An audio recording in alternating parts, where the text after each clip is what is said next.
the tunnel was.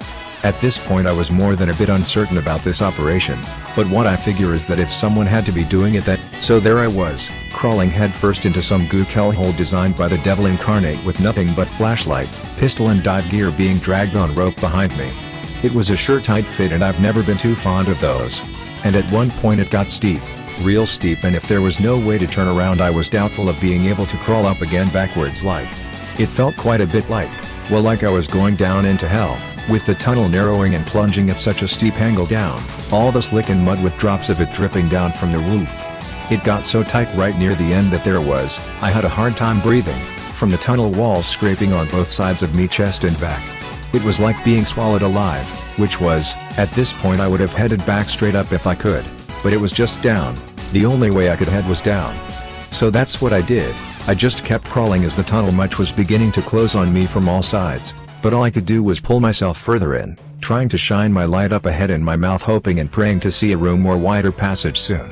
Don't truly know how long I crawled for, cursing the Colonel Stars and Stripes for sending me down here, cursing myself for being stupid enough to actually crawl into a goo hole voluntarily. I was barely wriggling through the tunnel at this point, when I finally spot the reflection off water a further ways down into the tunnel. It's all so narrow now that I'm barely able to crawl or even breathe proper, as I said, but I managed to reach it. So I take my light and the light shines down in there a bit, and I look to see what sort of room or passage I've found. But it was just more of the same blasted tunnel downward and now filled with muddy shit water that you barely see a couple feet through. So at this point I was wondering what the hell Uncle Sam had sent me down here for with diving gear if when I needed it, there was no goddamn room to even put it on, barely enough room even to breathe. I was there a moment or two, screaming every curse known to man, mostly out of fear of being trapped down in this hellish mud tunnel and with no way out except further down. That was about when I began to notice the water level was rising slowly, inch by inch toward my face.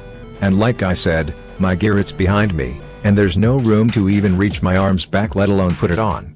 For a moment I put up a tremendous struggle trying to push myself back, out of the tunnel, but I just ended up getting myself more trapped.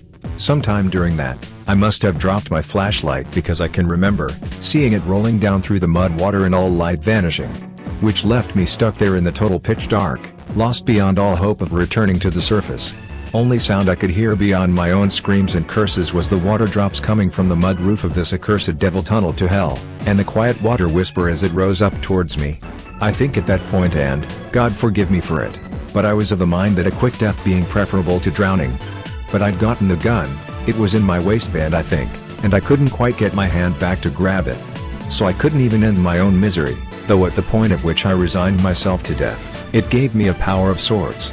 If I was all ready to die, already a dead man, then what danger was there in diving headfirst further into the tunnel's murky waters?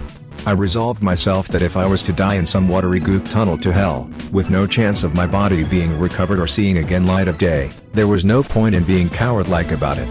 So I took a deep breath and plunged headfirst and crawling like someone possessed deeper into the depths of the tunnel. I don't recall much of the dive through that last portion of that was where the tunnel had been submerged, like I said. And I don't quite remember most of that, just that I feel the tunnel widen and then I'm pulling myself out into an empty, open space. I still can't see nothing at all, so I'm trying to figure top from bottom all the while my lungs feel about to burst. And I think that I saw a glint from my flashlight which logic would dictate is at the bottom of the chamber, so I swim the opposite direction of that. And that's well, I was swimming up, you see. Thinking maybe there'd be an air pocket up near the top, because I was at that point, hard pressed for a breath of air, any air at all. Weren't quite in my right mind either, or I probably would have just grabbed my mask and regulator off the rope trailing that was tied up behind me. But like I said, I was real desperate for a breath. Chest was burning, head was starting to feel weird.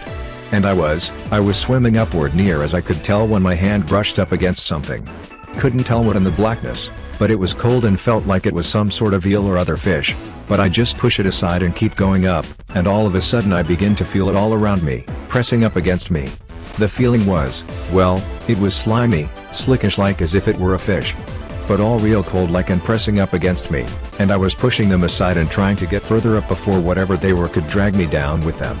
Then I got a face full of what I thought must have been some seaweed of some sort. It was real fine for seaweed, but it was this wet, stringy stuff. And it was just getting into my hands, this wet slime of stringy sort seaweed. Some sort of worms I guess is what I thought it was. Yeah, I guess that's what I thought. I pushed and feels an air pocket. I don't think I've ever been so relieved as when I took that first breath. In fact, I was so much relieved that I hardly noticed the smell at first. It was putrid and hellish, about as evil and horrid as I'd imagine most journalists which are masquerading as humans must smell like beneath their suits of human skin that no doubt was flayed from some poor innocent soul without proper consent. But that's, well, I suppose that's a bit irrelevant. Anyhow, the stench, it was truly horrid. Smelled like death. The devil and all his demons were down here with me. But at the same time, I was real grateful to just be able to breathe regardless of quality of the air being shit. I stayed what must have been, a few minutes of breathing in that wretched stench before I heard it. There was sounds, it sounded like something else was breathing. Something who wasn't me. At first I was thinking it's an echo, but I hold my breath for a minute or so and I can hear it faintly above the water splashing. It was, I won't lie, it scared me pretty bad. Being down there in the pitch black, with those things swimming around below me, seaweed worms or whatever all against my body in the water. After a bit I built up enough courage to dive down and find my flashlight. Had to push my way past those things in the water again, which at that point I had begun to suspect their true nature. Found the flashlight easy enough, being that it was the only light in that hellish darkness. And I can tell you, I was just about as grateful to have that light as I had been to take that first breath of air again. I go back up, shining my flashlight up through the mud shit water, and I see what I'd suspected. Those eels and creatures weren't eels, they were legs and arms and pieces of rotted flesh. Entire roof of the chamber was covered with, well, dead women, VC women. They were all just bloated and floating face down, with black hair that was coming down through the water from the surface. The entire surface of the chamber was more or less a human carpet of death and decay. Bodies floating face down, their hair was hanging down from over their faces. And I was there, and I'd seen it. And I had to, I swam back up and pushed some of the bodies aside. It was difficult, and I wasn't too good just then, but I had gotten back up to the surface. I was just really in a bit of a state, of some sort. It set I was just, I guess, not feeling that well. Because you know that there was the other. I said that she was breathing, right? Well, it was, I had the gun out. And I saw her. And I blasted her. I don't know. It was, I wasn't intending to, you see. I don't think I intended to. I don't think so. But I saw her, and she had this, eyes, wide open. Her eyes they didn't react to my light. She must not have been human. Because that's why, I blasted her. I saw her there, almost right next to me, and she had those, eyes. So I blasted her, right there. And those eyes didn't seem them no more. She was gone with the rest of the dead. She had this long, wet black hair. Like the rest of them, I guess.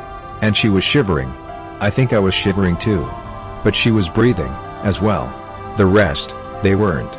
And she isn't now either. Because I started blasting. Well, after that, I took my mask and re-gear. I took all my gear on. I dove back under and now, all my gear is good. I'm good. God, my mask, my oxygen, it's all good and I'm good. So I dove back under now, and I search. I find another tunnel near the bottom that's leading further down. And near as I can tell, there's no other tunnels but the one I came from.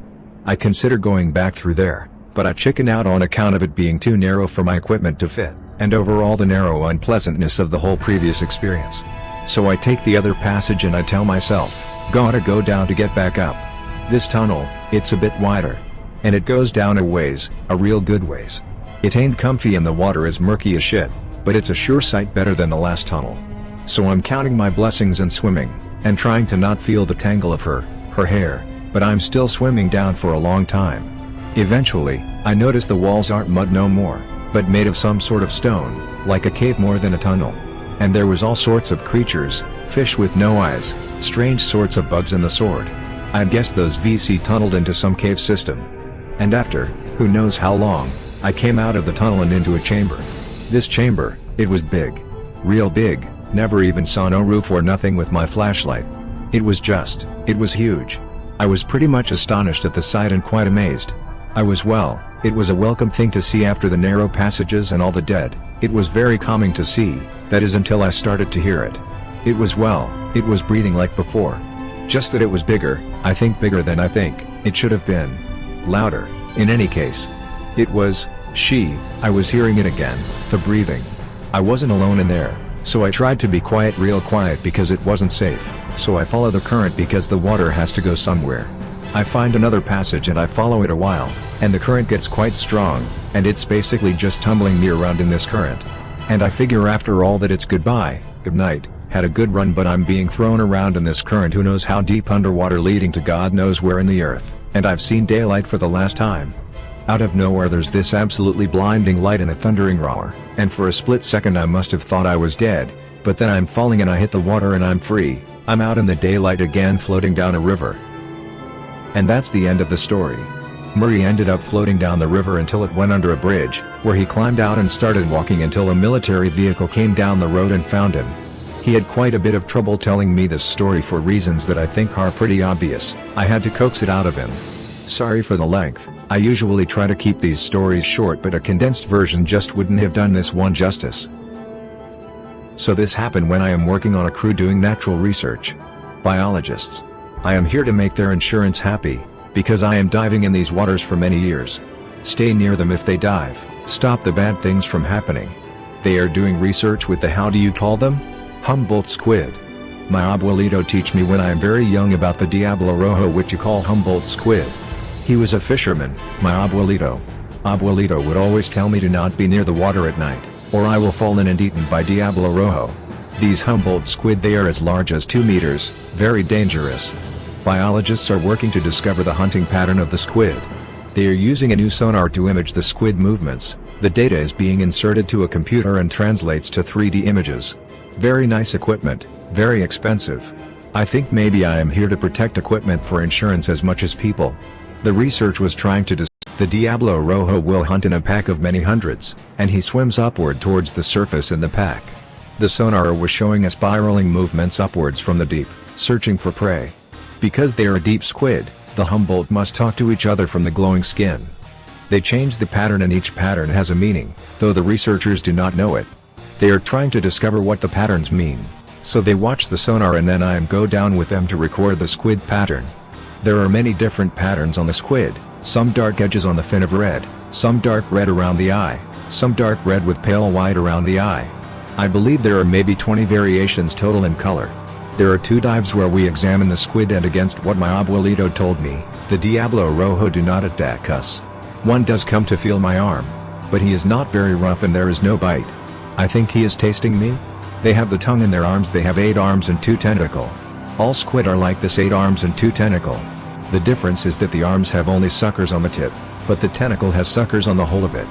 The tentacle suckers also have sharp claw in them, for grasping and cutting of their prey. On the 3rd night of sonar recordings, we have anomaly.